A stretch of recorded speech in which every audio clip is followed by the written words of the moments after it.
Hello!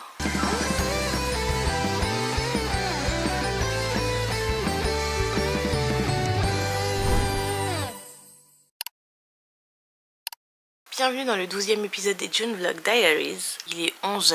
À la base je vais mettre mon réveil à 8h mais je sentais que j'étais fatiguée et que 8h je me réveillerais pas. Donc je l'ai mis à 9h et à 9h je fais que de le repousser. Je suis toujours fatiguée. En plus il va falloir que je m'occupe du linge, que je le range, que je replie le canapé, que je termine le montage du vlog précédent aussi avant de partir en balade. Bref, j'ai plusieurs petites choses à faire mais aucune motivation. Même si c'est pas très bien et que ça risque de me retarder un petit peu sur le programme de la journée, je vais boire mon café tranquillement en regardant des vidéos sur YouTube. Parce que depuis le début du mois de juin, je prends mon café sur mon PC, je fais du montage ou je fais autre chose à côté. Là, vraiment, je n'ai aucune force de m'activer sans avoir bu mon café.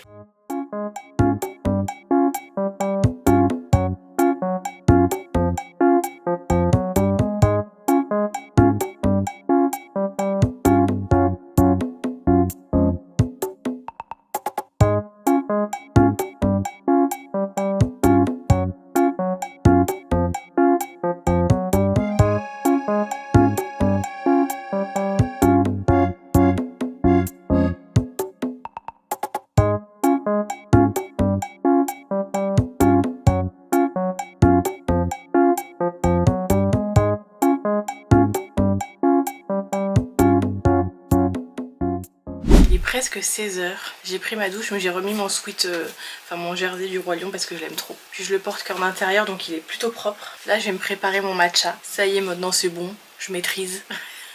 Et du coup il n'y a pas de sortie à Montmartre aujourd'hui. Mais je me sens trop fatiguée, je suis pas assez en forme. Et honnêtement je pense pas que ce soit de la fatigue liée au fait que je vlog tous les jours. Parce que je commence à reconnaître cette fatigue. C'est ma fatigue qui est liée à l'intolérance au lactose. À chaque fois que je fais trop d'excès, je ressens pendant quelques jours cette fatigue là et c'est exactement ce qui m'arrive à chaque fois. Depuis le week-end dernier j'abuse et le pire c'est que ce soir si Edwin il me dit qu'il veut manger de la burrata, je vais dire ok let's go. Et là je suis vraiment au bout du bout. Mais là ouais je me sens pas très bien, j'ai mal au ventre en plus et tout donc je sais pas encore si demain et après-demain je vais aller au Sacré-Cœur mais en tout cas aujourd'hui c'est mort. Et je vais quand même vous raconter une petite histoire. Mais je pense que là sur les prochains jours je vais un peu ralentir. Je vais prendre un peu plus de temps pour moi. Je vais essayer de réduire le lactose. Je vous promets rien parce que je ne résiste pas à la burrata. Après, normalement, de manière générale, le fromage, j'arrive un peu à gérer. Mais quand c'est dans une période où je fais trop d'excès, c'est mort. Bon, j'ai presque failli réussir mon matcha. Je viens de verser que le lait dans mon verre et il n'y a plus de place pour le matcha. Enfin, je vais en boire un petit peu. De toute façon, c'est du lait d'avoine donc je risque rien. C'est bon. En plus, j'ai réussi à faire ça proprement aujourd'hui. J'avoue, j'ai reversé un tout petit peu de matcha en versant dans le verre. Mais franchement, là ça y est, je commence à avoir le coup de main.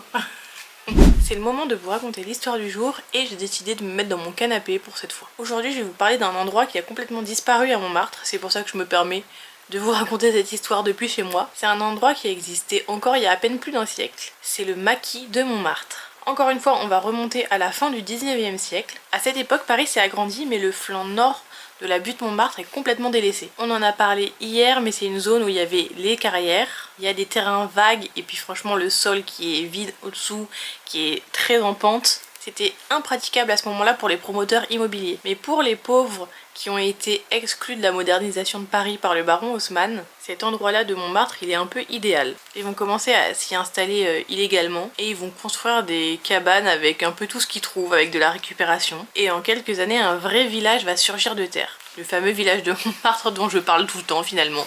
On y trouve des potagers, des poulaillers, il y a même des chèvres qui sont en train de brouter sur les pentes. C'est une vraie campagne sauvage à 15 minutes des grands boulevards de la ville. Mais le maquis c'est pas uniquement une histoire de misère, c'est aussi un espace de liberté. Il n'y a pas de loyer et qui dit pas de loyer dit les artistes qui vont s'y installer. Tous ces artistes de la bohème de Montmartre, c'est là qu'ils vont venir chercher l'inspiration. Ils vont échanger des tableaux contre un ragoût ou de la piquette parce que évidemment en termes de vin, ils vont pas avoir le meilleur quoi.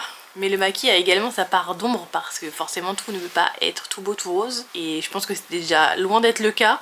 Mais une fois qu'il faisait nuit, le maquis devenait un véritable labyrinthe. Les ruelles étaient sombres et c'était un véritable terrain de jeu pour les Apaches qui étaient ces célèbres voyous parisiens de la belle époque. Et malgré la résistance des habitants du maquis, le bidonville est rasé par rouleau compresseur entre 1908 et 1912. Et les dernières traces du maquis ont disparu à peu près vers 1930. Aujourd'hui, il reste absolument plus rien de ce maquis, il y a des immeubles à la place. Mais c'est vrai que quand on se perd dans les petites rues de Montmartre, qu'on s'éloigne un petit peu de toutes ces rues touristiques, on ressent quand même un petit peu l'ADN de ce village de Montmartre. Voilà pour l'histoire du jour, j'espère qu'elle vous a plu. Moi vraiment c'est une histoire que j'ai adorée. Je l'ai déjà dit mais j'adore Paris aujourd'hui. Mais j'adore aussi l'histoire de Paris et voir à quoi ça a ressemblé avant que la ville ne devienne ce qu'elle est aujourd'hui. Quand je vois tous ces grands immeubles haussmanniens partout dans Paris, j'ai vraiment du mal à m'imaginer à quoi ressemblait Paris avant. Pourtant il y a quelques vestiges à droite à gauche qu'on peut retrouver dans tout Paris, je parle pas que de Montmartre là. Donc ouais, j'ai un petit peu du mal à m'imaginer à quoi ressemblait Paris avant Haussmann. Mais parfois j'aimerais remonter le temps pour pouvoir voir à quoi ça ressemble. Il est 19h15, j'ai vraiment pas filmé beaucoup aujourd'hui. Après j'avais vraiment prévu que ce vlog ne soit pas très long, étant donné que je suis claquée. Et je pense d'ailleurs que je vais déjà déplier mon lit. Et je vais m'installer et jouer à Pocopia. Bon, déjà je suis à jour dans le montage de ce vlog donc ça va.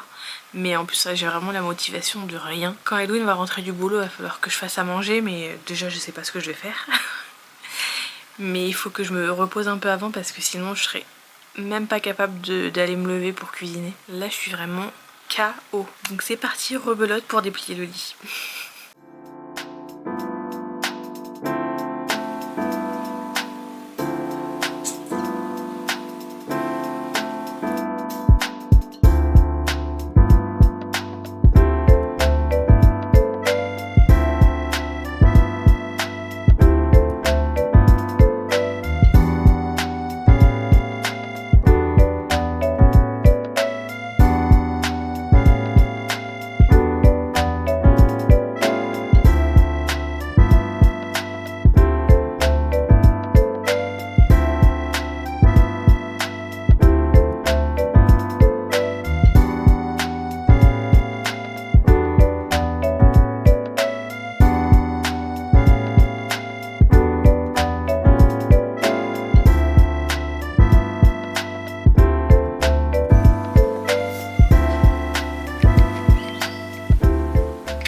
J'étais trop fatiguée pour cuisiner, du coup on a commandé des sushis. Voilà. Et je suis toujours en train de jouer à Pocopia. Je suis en train de jouer sur la télé carrément. Parce que j'avais plus de batterie dans la Switch, donc je l'ai branché, enfin je l'ai mis sur son dock pour pouvoir continuer à jouer. Et en vrai là je suis en train de me dire j'ai rien d'autre à vous montrer, donc je pense que je vais clôturer le vlog ici. J'espère qu'il vous a plu malgré le fait qu'il va être archi court, je le sais. On se retrouve demain pour un nouvel épisode des June Vlog Diaries et moi je vous fais des bisous. Ciao.